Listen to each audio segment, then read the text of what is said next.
Om Namo Bhagavate Vasudevaya. Om Namo Bhagavate Vasudevaya.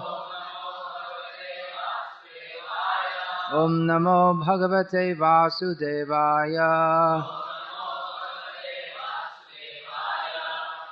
Bhagavad-gita as it is, translation and commentary by His Divine Grace Srila A.C. Bhaktivedanta Swami Prabhupada. Chapter 7, text 26. Vedahang samatitani vartamanani charjuna bhavishyani cha bhutani mang tu vedana kaschana. O Arjuna, as the Supreme Personality of Godhead, I know everything that has happened in the past, all that is happening in the present, and all things that are yet to come. I also know all living entities, but me no one knows. Purport, here the question of personality and impersonality is clearly stated.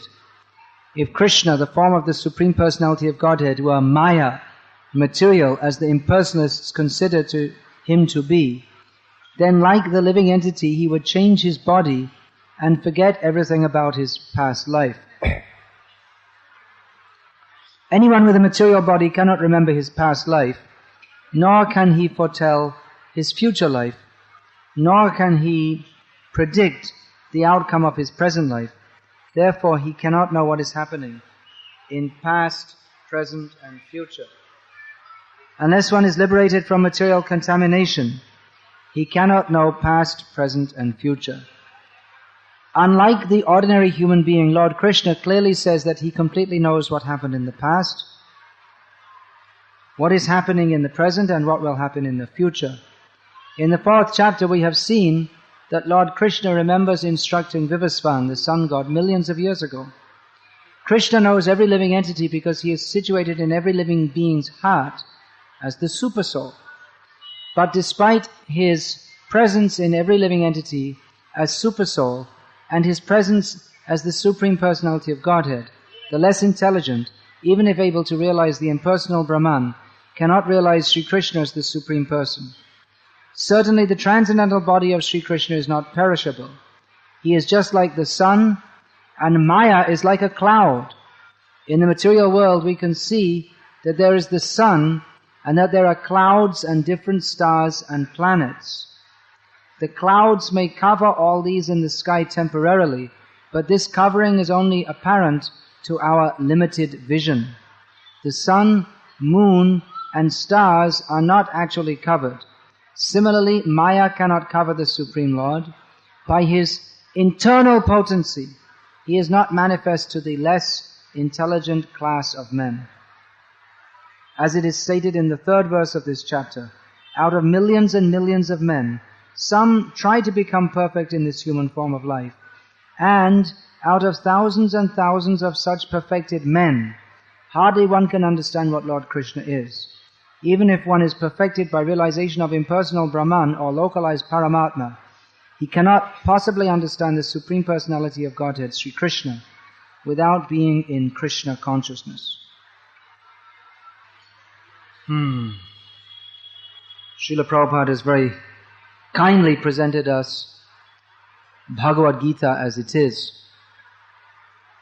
Because even though Krishna speaks very straightforwardly and very clearly, as Prabhupada demonstrates to us through his purports on Bhagavad-gita as it is, because our intelligence is twisted and perverted, therefore even Krishna's straightforward words, we tend to misinterpret them. And if we're not ourselves expert enough in misinterpreting them, then we go to a bogus guru who misinterprets them for us. This is our unfortunate condition. We like to hear Bhagavad-gita as it isn't. We like to hear Bhagavad-gita that just like Aham Sarvasya Prabhava, I am the source of everything. Oh yes, I am the source of everything. We like to think ourselves. Soham. When Krishna says, I am supreme, that means I am supreme. The fool and the rascal thinks. And when the bogus gurus interpret like that, it becomes a very popular interpretation of Bhagavad-gita. Someone said to me, I've read more than 30 interpretations of Bhagavad-gita. Interpretation means you didn't get Bhagavad-gita. Bhagavad-gita means as it is, but the tendency of sinful living beings who want to avoid Krishna and make a show of being pious is to take the message of Bhagavad-gita and reinterpret it, malinterpret it, and end up with anything but surrender to Krishna, which is the message of Bhagavad-gita. So Prabhupada has given his elaborate purports just to make clear what was very clear to Arjuna. Arjuna didn't require the purports. Arjuna understood it as it is. The evidence of that is that Arjuna surrendered to Krishna. Krishe vachanam tava nashto mohang smrite labdha tvat prasadam maya chuta stitosmi gata sandeha krishe vachanam. Arjuna said that now my doubts are cleared away by hearing you, Krishna. I'm free from illusion. I've regained my consciousness by your mercy. Achyuta, you whose consciousness is never perverted, you whose consciousness is never misdirected. So now I'm fixed in proper understanding and I'm ready. The symptom of that is that I'm ready to execute your order.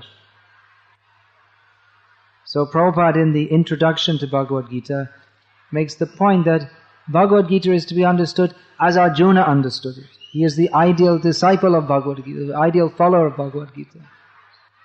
Unfortunately, many people have the idea that Krishna and Arjuna, there was just some time passed before the battle. There's a little time, what will we do? Okay, let's talk a little philosophy. And then Vyas wrote it down, and yeah, it was pretty good philosophy. Let's discuss it. What do you think this? Well, I think it means that. Well, no, maybe I think it means this. Well, that's a pretty good interpretation. Well, what about that idea? And in this way, they take it just Bhagavad-gita. Oh, great philosopher, Krishna. But what actually he's saying to surrender to him? Because he is the Supreme Personality of Godhead, who knows everything, past, present and future, who is the source of everything, who is the controller of everything, who is the center of everything. He is by constitution worshipable. By constitution, English is not a very good language. It's not Krishna is not constituted of anything. He's not made by anyone. No, Krishna, his constitutional position is to be the Supreme Personality of Godhead. Prabhupada would often talk about the constitutional position of the living entity that Chaitanya Mahaprabhu described. Jiva Swarupai Krishna Nityadas Krishna Tatashta Shakti Bheda Bhed Prakash. The constitutional position of the living being is that he is the eternal servant of Krishna. He is Krishna's marginal potency, simultaneously different and non-different from Krishna. So that is the constitutional position of the jiva, and the constitutional position of Krishna. Krishna Swarupai Jiva Nitya Prabhu. He is the eternal master of all living beings. Krishna establishes this in Bhagavad-gita, in verses such as the one which I happened to open the book on today. Now, even though what Krishna is speaking should be straightforward and clear, as in this shlok he says that, I know everything past, present and future. I know all living beings, but me, no one knows. Should be clear, but it's difficult for us to understand because we have unclear intelligence. Therefore,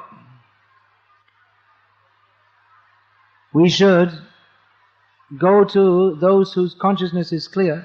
Savijnanartham sagurum eva abhigachat. We should go to those whose consciousness is clear to have this transcendental science explained to us.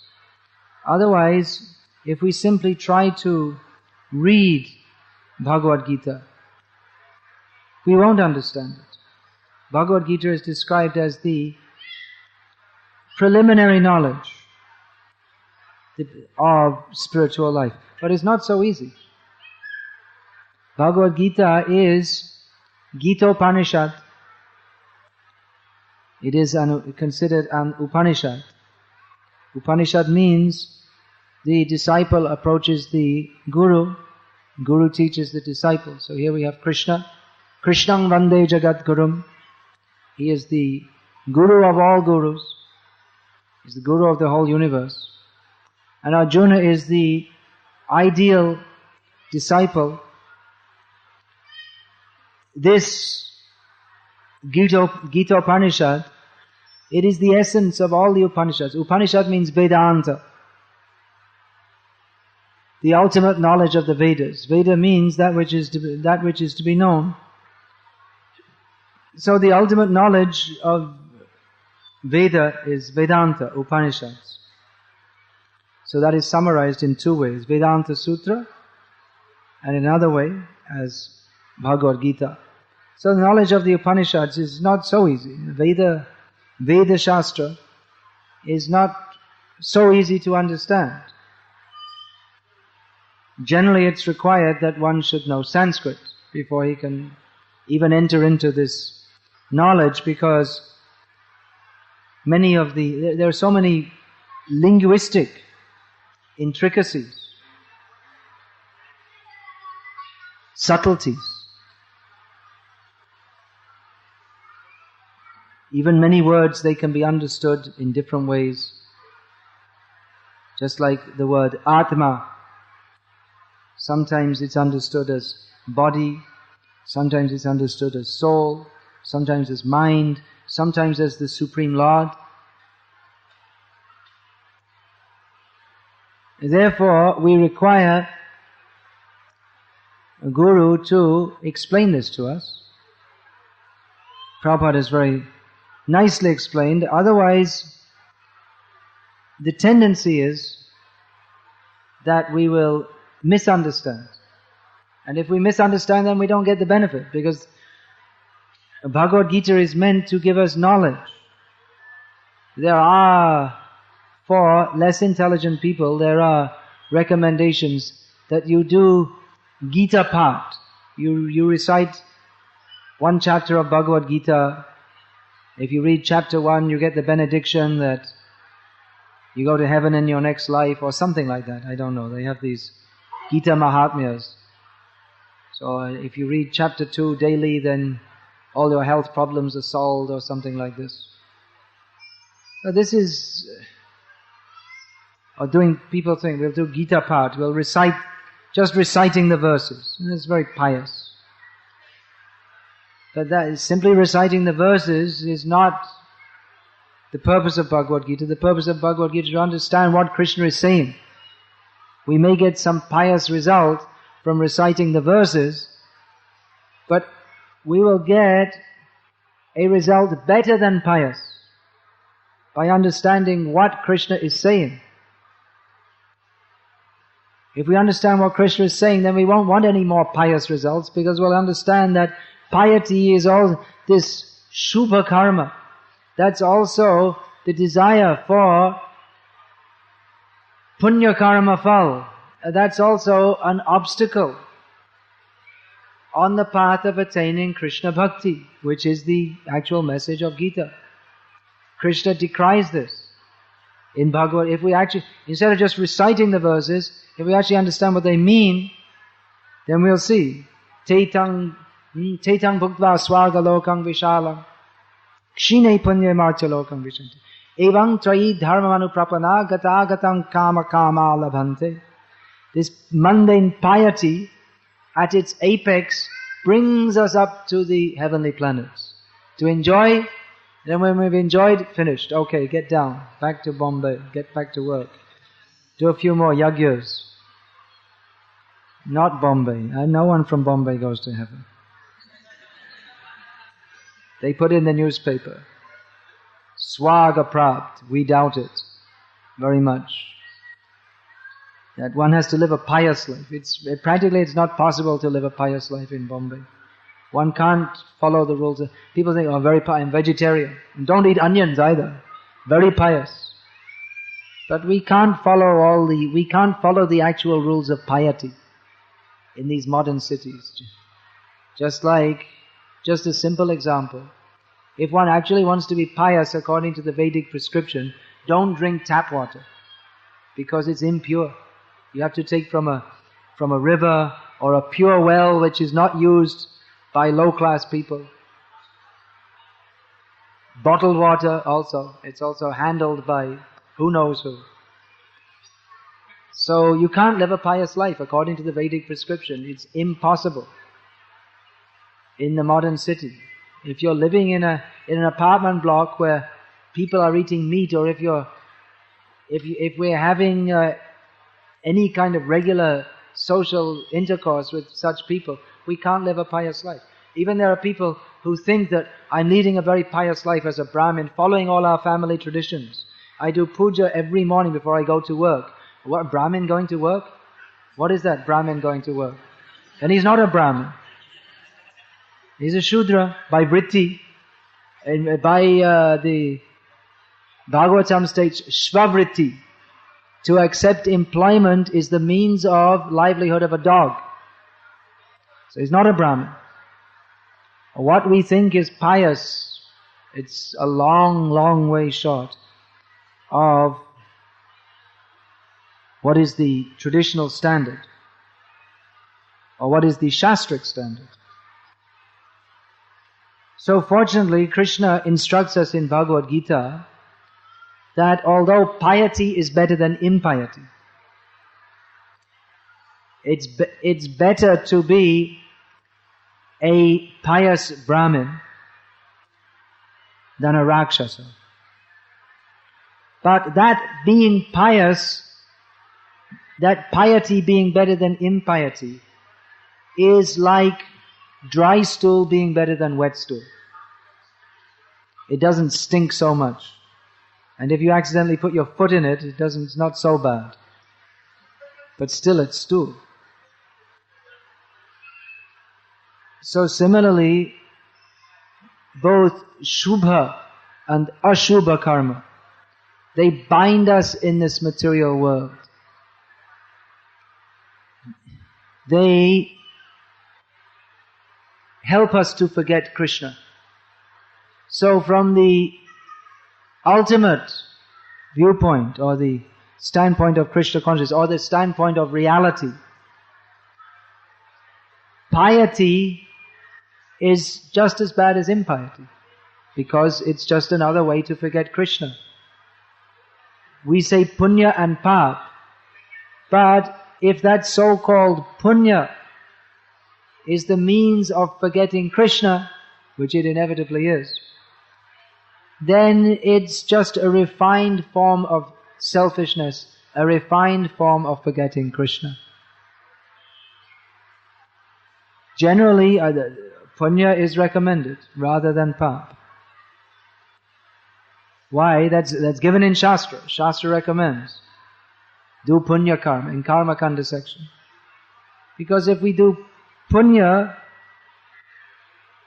that generally will help in creating a situation more favorable for becoming Krishna conscious. Generally speaking. In a very broad way. Because if one is very sinful, he doesn't accept the Vedic directions. But at least if one follows the Karma Kanda section of the Vedas, at least he has some primary faith in the Vedas. So that's the beginning. And in the Karma Kanda section, there is recognition of Vishnu.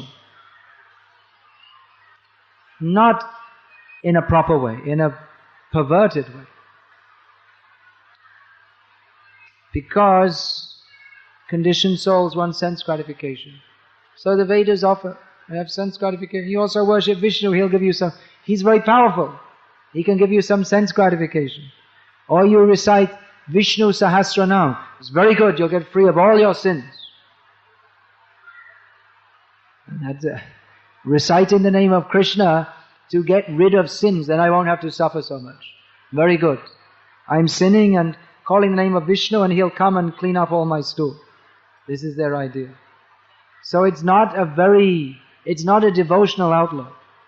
But it gives an opportunity to, at least in some marginal manner, come in contact with Krishna.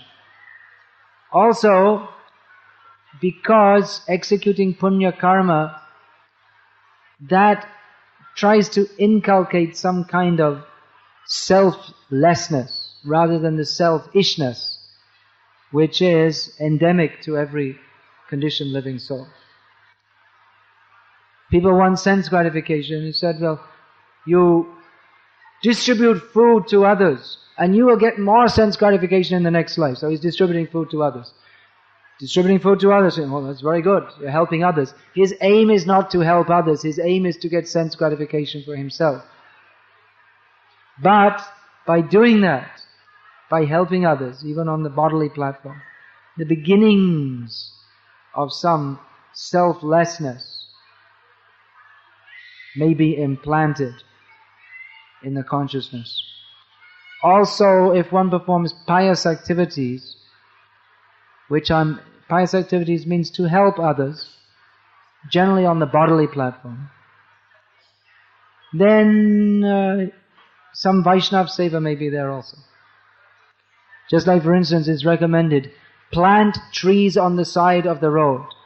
Because when people are walking on the road, this is before they had air-conditioned cars. When they're walking on the road, they'll get some shade.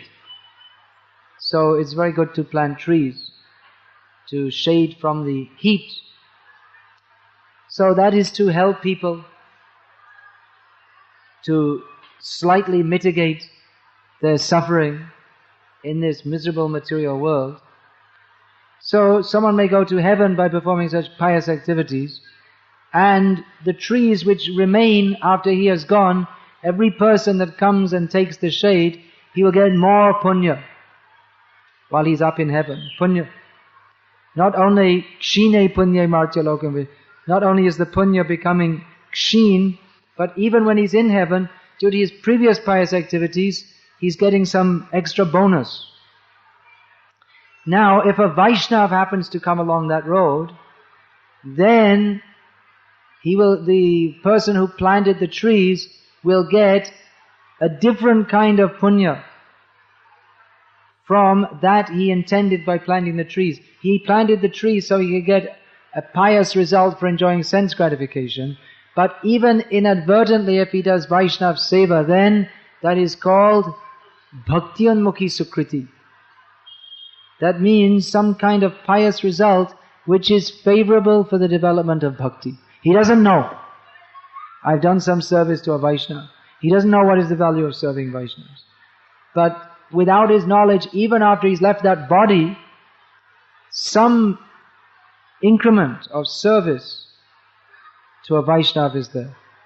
So that becomes some points, unknown points he got. That Bhakti Unmukhi Sukriti, pious activities that are favorable for development of the Bhakti Bhavana, mood of devotion to Krishna, that may develop in many ways. If it's sinful living, due to sinful activities, one has got the body of a dog, and somehow he gets to eat some Vishnu prasadam. He doesn't know. For him it's food. I'm so lucky. I got some food. The dog doesn't discriminate. This is prasadam. But he gets the benefit. Bhakti Anmukhi Sukriti. So devotees move in this world for the sake of benefiting others. Devotees live for the benefit of others. Etavaj janma safalyang dehinam iha dehishu pranarartha dhyava cha shraya acharanam sada. This is the topmost perfection. This is the highest limit of making safalya, making a success of our life, is to perform welfare activities for others, in turn by our very life, by our money, by our intelligence, by our words. Be a success. In our Krishna consciousness movement we are preaching, be a success. Don't be a failure. People say, well, that's very good. That's what we teach in the schools too. Be a success. But our idea of success is a different idea to that of what is taught in the school. Be a success means work hard, get a degree from a good college, get a good job. That means be a high-class dog. Get a good job, earn lots of money, drink foreign whiskey. Why only Indian whiskey? Drink genuine Scottish whiskey. Fly out to America for a bypass surgery when you get a heart attack. This is a success. But Krishna conscious understanding of success and failure is that everything without Krishna is a failure. Everything. Now there's a new Prime Minister of India. So, if his mother were alive today, I don't think she is, she's pretty old. So, she would think, oh, my son has become a great success. How many such successes have there been? I was just reading in the flight, the magazine, the story of J.R.D. Tata, one of the greatest success stories of modern India. How, anyway, I mean, you should know, half the products you buy are Tata. Highly spearheaded Indian industry. The founder of airlines in India, Air India, was founded by him, and he also had the brilliant idea to promote family planning in India, which has done so much benefit to India. So many people have committed sinful activities by artificial contraception and abortions.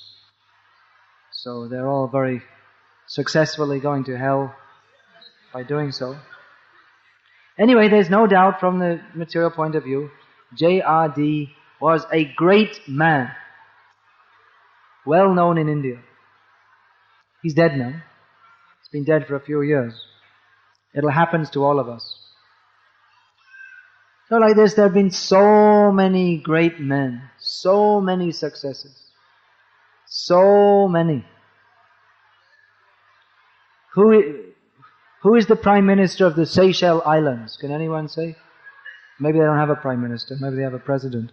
Can anyone say? Anyone knows? Oh, you're all going to fail in your general knowledge tests. I don't know either. But I'm sure if you go to the Seychelles Islands, Then when the Prime Minister or President, as the case may be, comes, everyone, oh, it's the Prime Minister. Big shot. Big guy. Who's the Prime Minister of Bangladesh? That you should know. Anyone?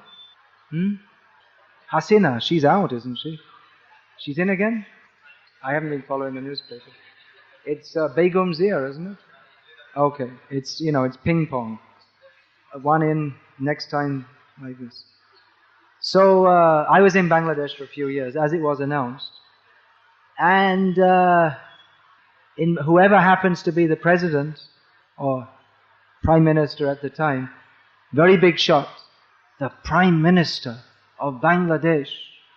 When he goes in the car, or she nowadays, then there'll be they'll close all the roads. You don't see it so much in Bombay. In Delhi it happens all the time. All these ministers come and they close the road and have a big convoy of police cars with machine guns and everything.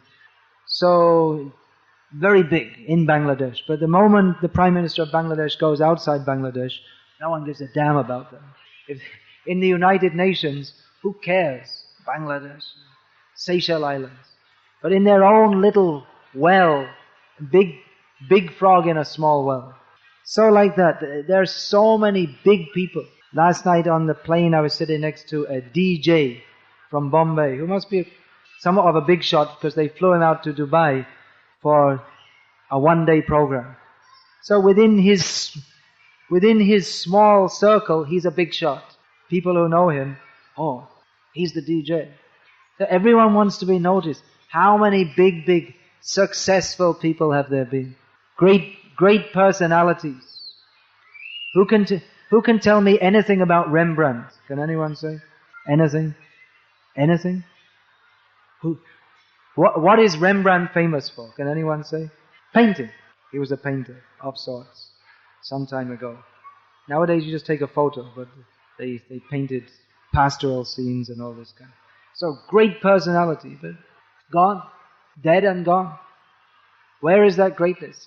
Koto chatur anana, more jautu, this Vidyapati sing. You know that song, that Sutamita Ramani Samaja? In that song it comes up. He's describing what is material life. That it's like the happiness in material life is like a drop of water in a desert. What is that happiness? Society, friendship and love. So he goes on, Sutta means sons, friends, beautiful women, Sutta Mita Ramani Samaj. So he says, how many Brahmas have come and gone? Great personalities. Come and gone, come and gone, come and gone. But this desire to be a success is so deep in the consciousness of every conditioned soul. People do all kinds of ridiculous things just to get noticed by others. They may ride a motorbike and they take off from the edge of a cliff and jump. There's a what do you call that? A ravine, and they drive their motorbike very fast. So they just jump over. But if it's very dangerous, because if they don't do it, then that's it. They're dead. People do such dangerous stunts so they'll be noticed. People do all kinds of funny things. Someone once ate a motor car. How can you eat a motor car? Someone did it. So he could say, I have eaten a motor car. You know what they did? He had it pulverized into powder and ate half a teaspoon every day. And then after a few years he said, I ate a motor car. Just so that he can tell others, I ate a motor car. Anything to get noticed. Sometimes people kill others just so they can get noticed, because just like from our generation, our fallen generation, a very great figure in the Western world was John Lennon of the Beatles, a singer. So someone shot him dead. About many years, about 20 years ago, shot him dead. So that person immediately became famous. That's one way to become famous. You shoot someone who's famous. Then you become famous. People are intoxicated by this idea. People should know about me. I should be noticed. Why? Why is that tendency there? Why is it even in our devotional service? We want to be noticed. We think the job of the Guru is to praise us. Yes, you have done very well. Although according to Shastra, his job is more to chastise us. But we think the Guru is someone who pats us on the head and says, very good. But actually he's supposed to slap you in the face and say, very bad. But we think, oh, I don't want a Guru like that. I want someone who will say, I'm very nice. Why? Why this desire to be recognized that I am someone very great, whatever it may be, whatever we may do a little bit better than others, we desire to be noticed for that. If we can play the mridanga nicer than others, or if we can remember many shlokas, or if we can tell jokes, or if we can dress the deities, then people should notice. That tendency is there, that perverted tendency is there, mixed up with our consciousness of service, which spoils our consciousness of service. Then it stops being selfless. We're not actually doing it fully for Krishna's pleasure. Why is that? Because we have the diseased mentality of wanting to be in the position of Krishna. Krishna should be praised. But we think I should be praised. We want to be a success. We want that our children will be successes in worldly estimation. Because we desire to be praised by others, not to be blamed. But this desire to be praised, to be socially acceptable, can be a great obstacle in devotional life. That's why traditionally, if one was really to make fast advancement in spiritual life, one should leave society. Sannyas, leave it all behind. Don't mix up with society. Because as long as we're mixed with society, we'll be bound by its conventions. So this social pressure, it's so strong. People are so afraid to do something that the general society will not approve of. Or there's so much desirous of being appreciated by others. This is very dangerous because the whole society is away from Krishna. So to be approved by people who are not Krishna conscious is actually a disqualification for becoming Krishna conscious. Not necessarily, but in many cases can be. Devotees, they live according to a different mindset, that Krishna is to be praised and our success is to praise Krishna. And materialistic people will think, why are you spoiling your life? Why are you wasting your life in doing bhakti? You should utilize your time for the real goal of life, which is to advance your own personal selfish interest. They won't say that. They'll say to become a good citizen. They couch personal sense gratification in the idea that we're all working together for the advancement of the country. But this is their excuse. Everyone is swarth abhilashi. Everyone wants their own gain. Even the parents, we think, the parents love the children so much. If they actually love them, then they shouldn't flip out when they become devotees. They should be very happy that, now my child is really becoming a success. They think, now everyone will blame me. You didn't look after your child properly, therefore he's become a devotee. Or you trained him so much to be a doctor or an engineer, and now he's just becoming a sadhu. All that effort was wasted.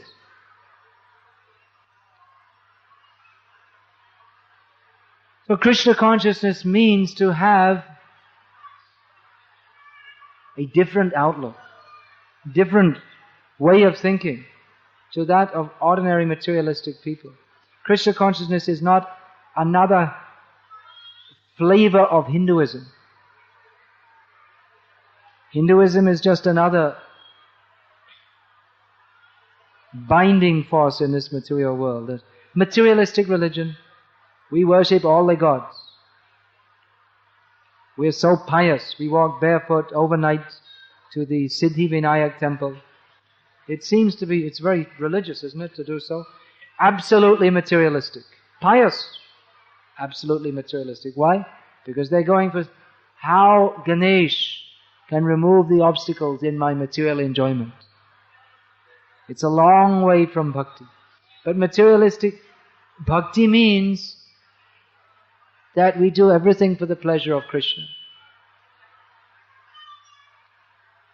But general Hinduism is just like any other mundane religion, that we worship God for my own personal sense gratification. He should help me to enjoy myself in this material world.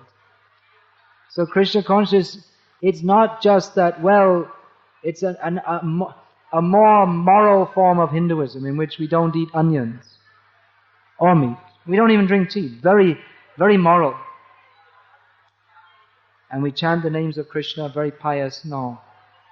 Krishna consciousness is a different perspective. Krishna consciousness means to see reality as it is. That means from Krishna's point of view, understanding Krishna as the Supreme Personality of Godhead.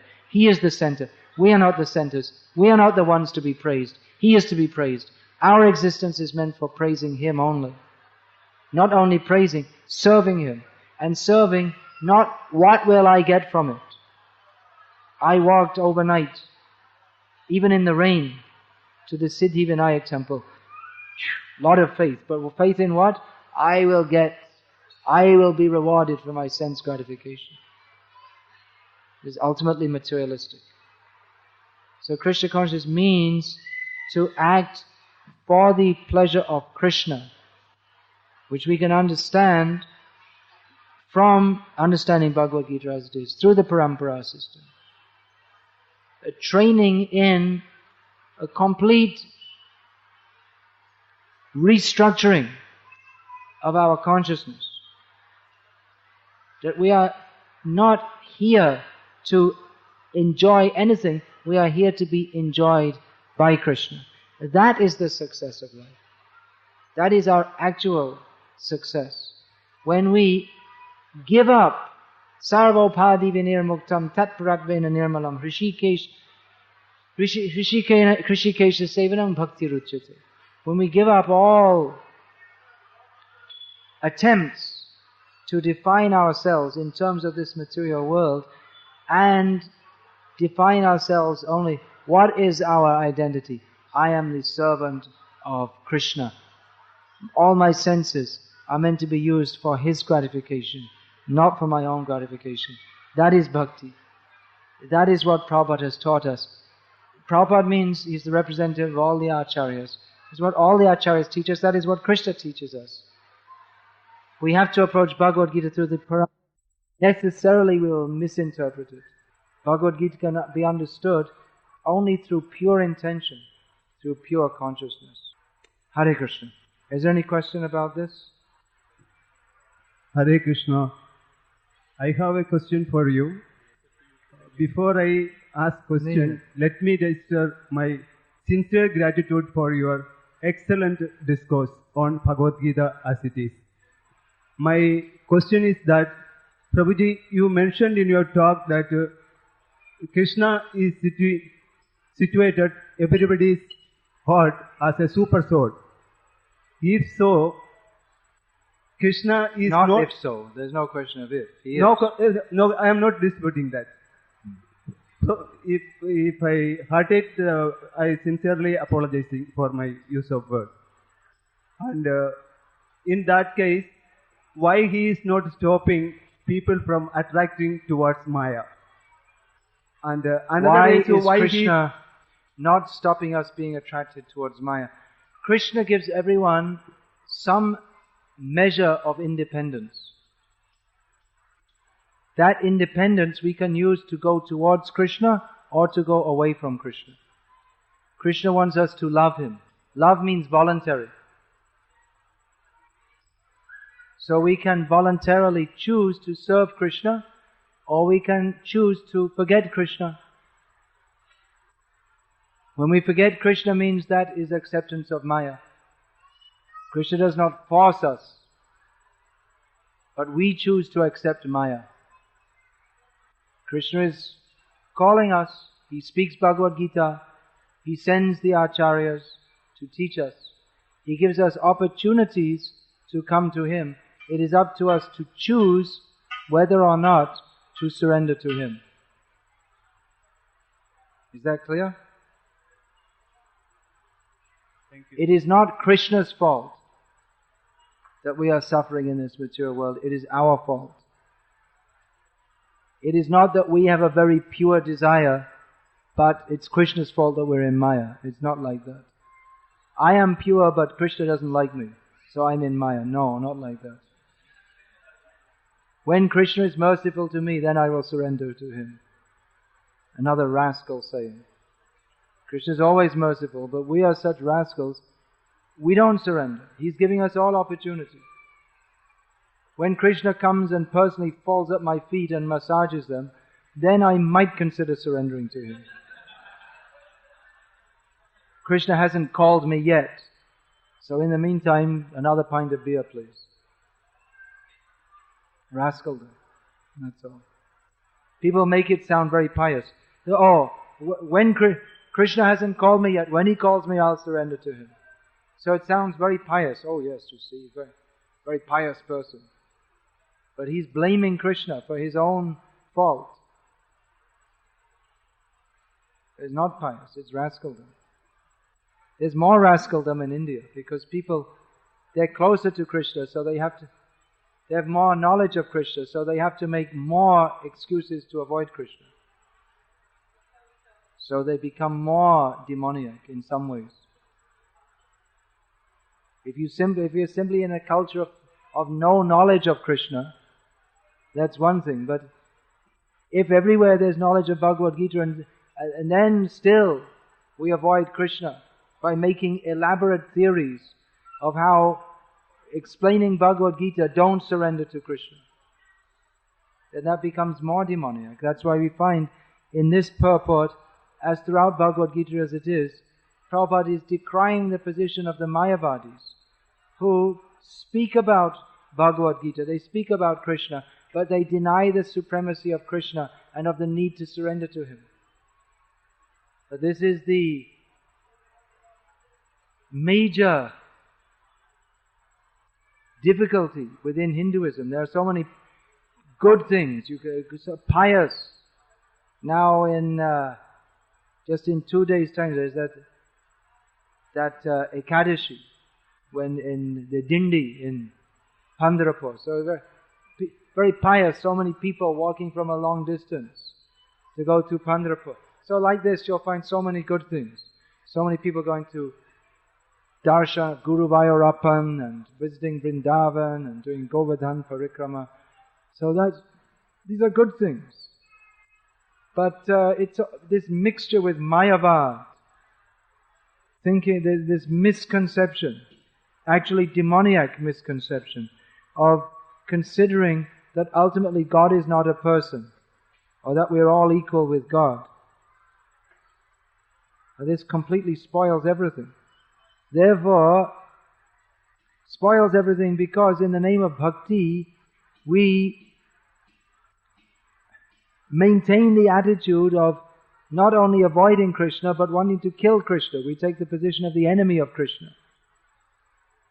The enemies of Krishna, they shot arrows at him, wanting to lacerate his body and cut it to pieces.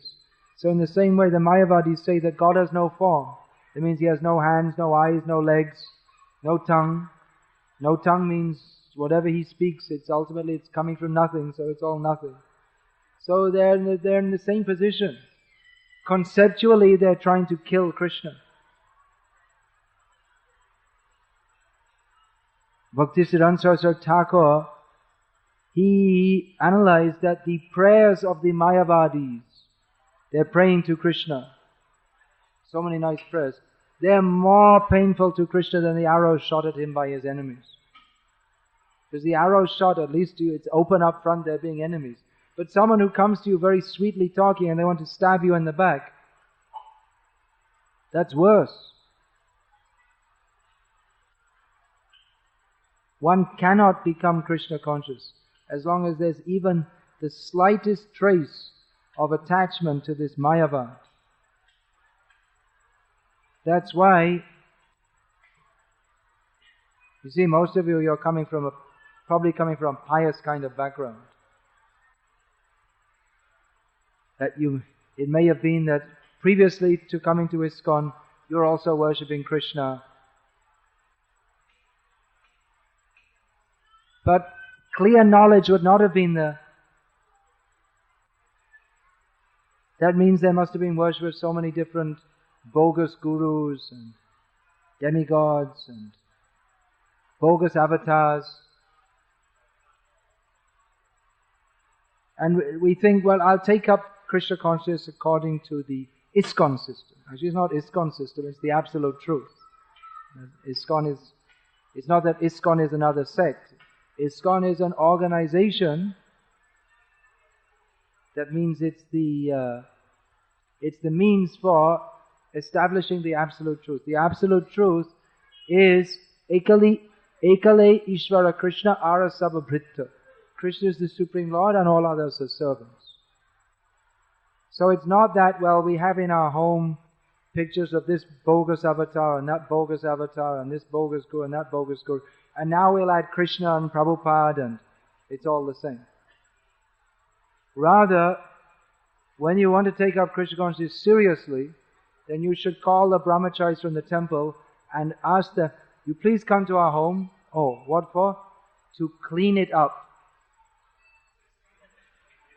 Really? You want us to go to your home to clean it? You won't ask like that. The brahmacharis should come and do it for you without your asking, because you'll never ask. Clean it up means get all the bogus books out, all the bogus pictures out, and put everything nicely in order. Now you forget all that nonsense and surrender to Krishna.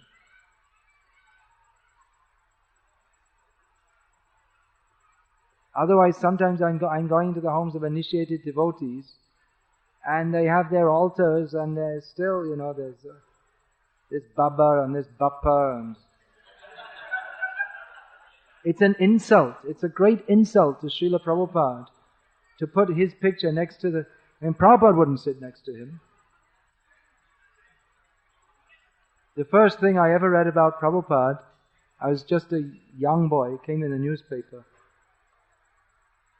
that they had asked Prabhupada, at that time there was a famous so-called incarnation of God going around the Western countries. He was from India. Everyone forgot him now. He made his millions of dollars and went back to India. So they asked Prabhupada, what do you think about him? Prabhupada said, he is not God, he is dog. I kick him in the face. What will he do? I urinate in his face. It's the first thing I read about Prabhupada. Now you may think, oh, that's very strong. Why is he speaking like that? But Prabhupada is making the point, these people are not, they call themselves God, they're the greatest cheaters. Prabhupada said, I'll kick in his face. Why? Two reasons. One reason is that out of great disgust that this person can call themselves God. Another thing is, if you kick him in the face, they'll prove that he's not God. Because no one kicks God in the face. No one defeated Krishna. So, understand this, Prabhupada also. Generally, devotees, they like to hear stories of how Prabhupada told jokes and how he congratulated devotees. You should hear about this also. This is at least 50%, probably more. Prabhupada was decrying the position of all these bogus gurus and decrying the position of materialists. If we don't like to hear that, that means we have some disease. We don't want the operation. We're not ready we just like to hear nice stories, very sweet. But when we're diseased, we need some bitter medicine. That will be better for us. Otherwise, we'll just take Krishna consciousness as some kind of sentimentalism. Nice stories. Krishna is dancing with the gopis. Krishna is stealing the butter. Mostly Prabhupada talked about established Krishna's position very philosophically and decried the position of, or the non-devotional position. If we only tell nice stories of leelas, then we're just kind of presuming that everyone's already a pure devotee. It's a very great presumption. We all have so many dirty things in our heart. They need to be taken out. Cut with a knife. Bhaktisiddhanta Saraswati Thakur said the only duty of a sadhu is to cut with a knife all the misconceptions out of the heart. He says he stands like the executioner in the sacrifice to cut. Sounds very extreme. Yes, it's required. We all have so many misconceptions in our heart. Especially this Mayavad is very, very strong. As long as we have any attachment to anything but pure devotional service to Krishna, as given by the Acharyas, as long as we have, just like we find many people have their family gurus, and then we want to go on respect. He's very nice, he's pious, he's a sadhu. We should understand these people, they are rakshasas sucking our blood, worse. Even if they talk about Krishna, their motive is not to give us pure devotional service.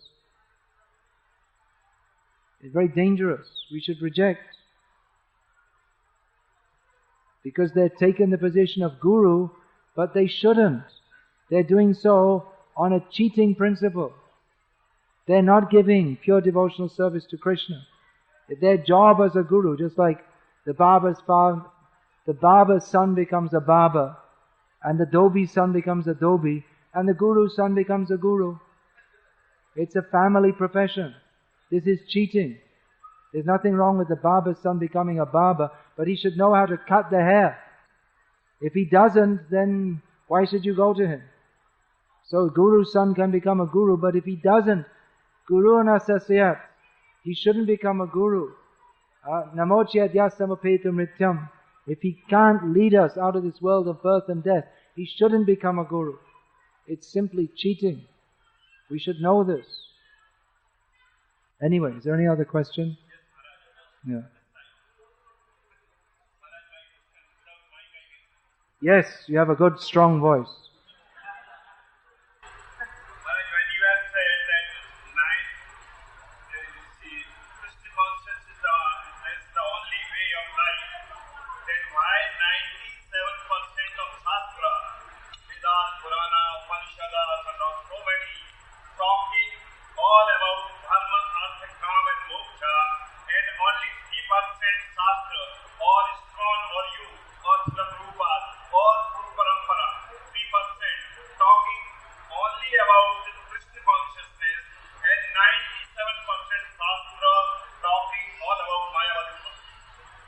Did everyone hear that? From the prosecution side. Now I'm in the dock. It is stated that we are talking about Krishna, but 97% of Shastra is speaking about dharma, artha, kama, and moksha, and not Krishna. You analyzed? It's exactly 97%?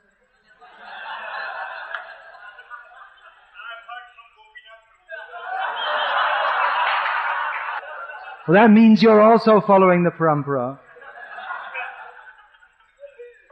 If you heard that from Gopinath, then why don't you take his version also? He's not a rascal like you.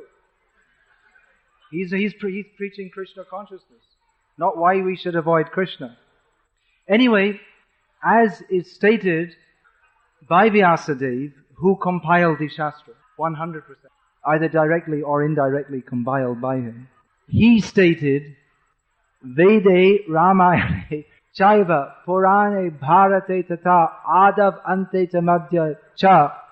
In all the Vedas, Ramayana, Purana, Mahabharata, Ityadi, in the beginning, end and middle, what is there? Dharma, Artha, Kama, Moksha? No. Hari Sarvatra Giyate. Only Hari is pleased, is praised. So, although it may appear that Shastra is not praising Krishna. Actually, all the Shastra is praising Krishna, and especially Madhvacharya has analyzed how Sarve Veda Tatpadam Amananti Upanishadik Vakya, that all the Vedas simply praise Krishna. So he's analyzed how every word means Krishna. So that's one answer, that actually all the Shastras are praising Krishna. But from the materialistic point of view, or from the, if we don't come to the adhokshaja platform or transcendental platform, if we analyze with the akshaja or simply the mundane eyes or the mundane outlook, it would appear that most of the Shastras don't directly praise Krishna.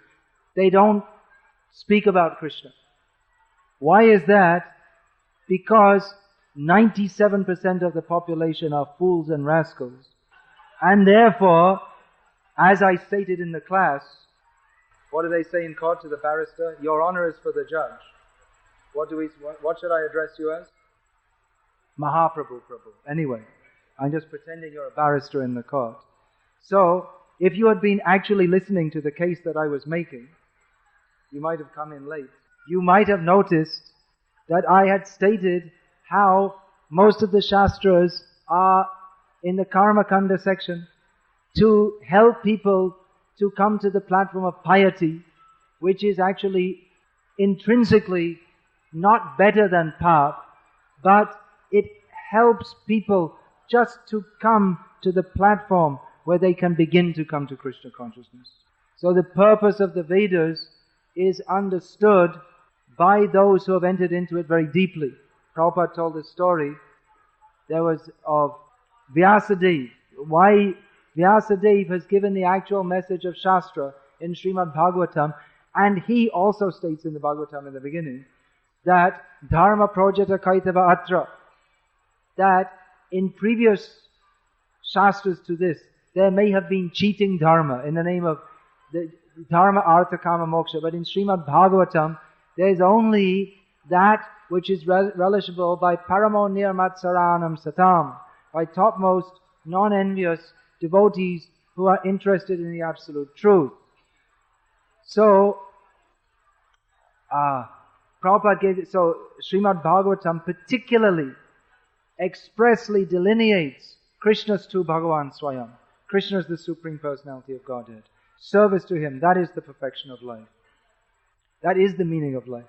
So, why is that then so many different books describing so many different things? Even Narad Muni chastised Vyasadeva. Why have you written so many books? Jugupsitam, it's abominable.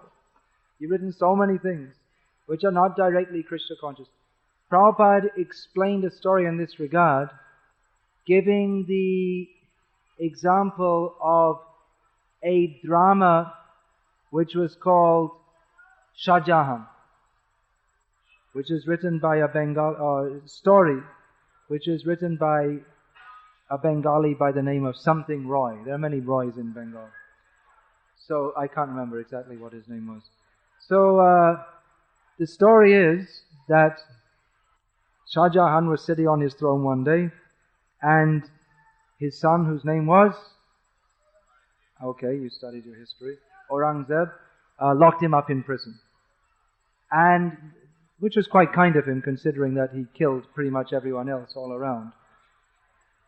So then the whole story is about Aurangzeb doing this atrocity and doing that atrocity and killing that person and killing that person.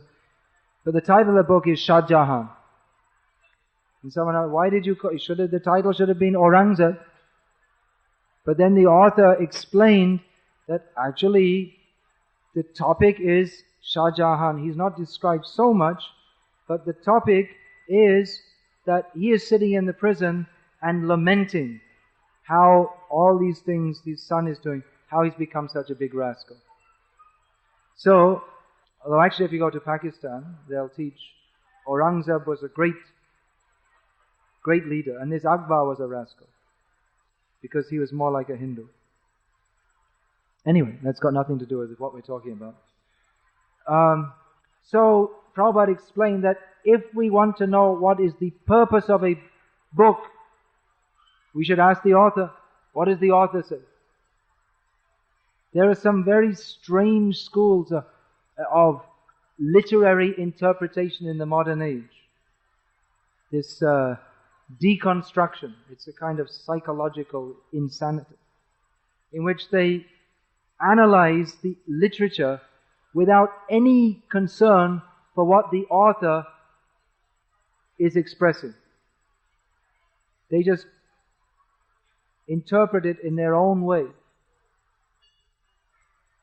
But actually, if the author has written, a book is written for a particular purpose.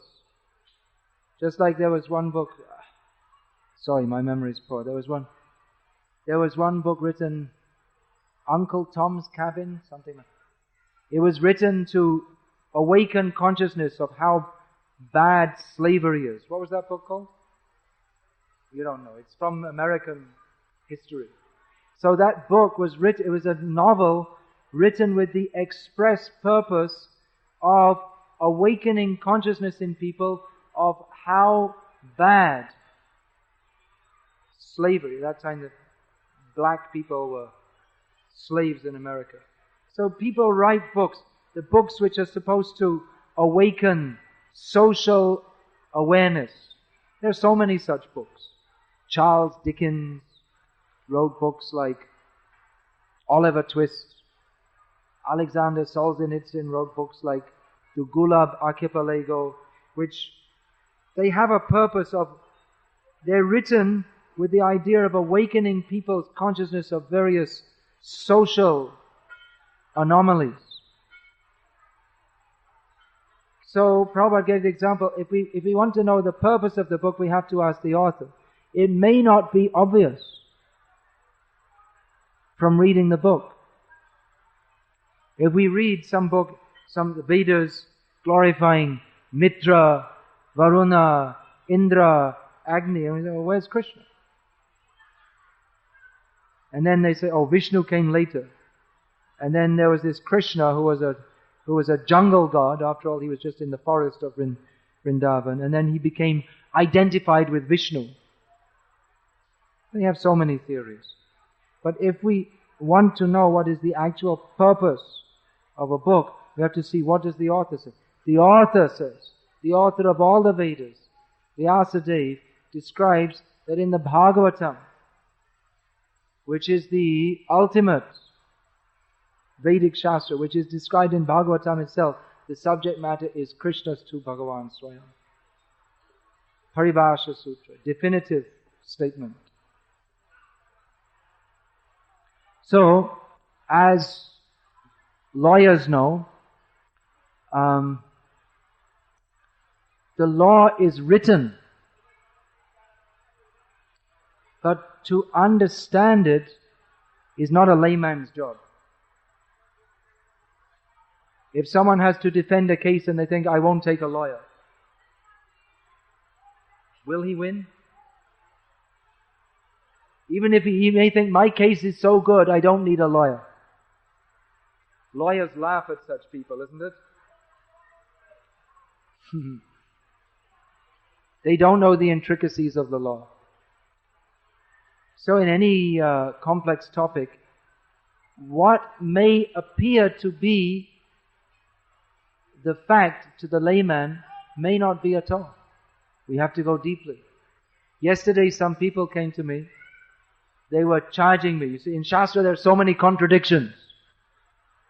So they wanted to say that in Shastra there are so many contradictions, therefore we can't accept Shastra as fact. Just like here in this shloka, Krishna says, Mang tu vedana kaschana. No one knows me. Then, bhaktya mam abhijanati. I can be known by devotional service only. Contradiction. So they were convinced. We got the Swami now. Now we got him. So, contradictions. Shastra, contradictions. Well, in any complex subject, there are apparent contradictions. what to the layman may seem like contradictions. But those who are actually advanced in that knowledge, they see there's not a contradiction, but rather there are different levels of truth which are applicable in different circumstances. This is not just tongue twisting, trying to avoid the subject. I'll give some examples. Just like when we are studying at school mathematics, we learn what seems to be an axiomatic fact, that there is no square root of a negative integer. Right? Because if you square root means you multiply minus, if you multiply any minus number by minus, you only get positive. So that is an axiom in mathematics, that there is no square root of a negative integer. And now, yes, we all know that, yeah. But if you go to higher mathematics, you will find that there is the figure which is denoted by the symbol I, which is used for solving problems at a higher level. That I is the square root of -1. I can't explain that because I'm not that much advanced in mathematics, but I'm just making the point. It is an apparent contradiction, which those who are advanced in mathematics can understand, but those who are not, to them it just seems like a contradiction. Similarly, in physics, we study that there are atoms, subatomic particles, electrons, neutrons, and the electron is such and such distance from a neutron. It's like a whole universe. So we study that there are solids, liquids, and gases. But when we come to higher physics, we find everything is just waves. There are no electrons or atoms or solids. Everything is just wave particles. So it's a contradiction. It appears to be a contradiction. Those who are advanced in the science can understand it. Those who are not shouldn't contradict what they don't understand. They shouldn't mock. You should study. When you study more, you can understand. If a child comes in, the physicists are discussing among themselves, and they're discussing different theories, and the child says, "Well, I can't understand, you're just talking nonsense." Who will give any credence to the child? Anything else? What time are we supposed to finish? Your Holiness. Your Holiness. Where's the sound box? I was hearing it over here. See, I'm so puffed up, someone calls Your Holiness, and I immediately look. If he'd called out, "You rascal," I should have looked. Oh, he's calling me. Your Holiness. Lowliness. The last week, I was in Delhi. Last week you were? I was in Delhi. You were in Delhi. Yes. All right. I was going through one article written by an internationally well-known spiritual teacher. Sounds like a dangerous person. His Grace Sri Ravi Shankarji. The article goes like this. Are you sure you want to read this in front of the deities? Yeah. Is this all right to read in front of the deities? Yes, relating to some deity matter. It's not controversial, but I would like to have your views or comments how far the article goes. Lord Krsna, the father of communism. The father of what? Communism. Communism? Communism. Lord Krsna,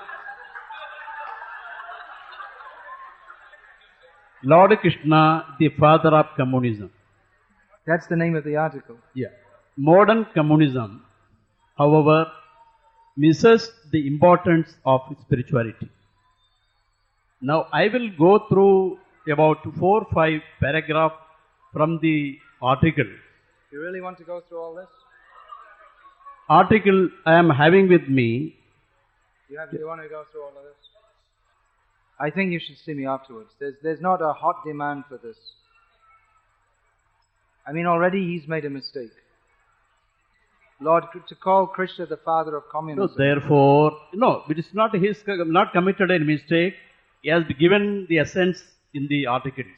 Therefore, I would like to go through. Well, we have in terms of democracy, we have a large section over here who are, by their faces, giving a vote. So they don't want to hear this, actually.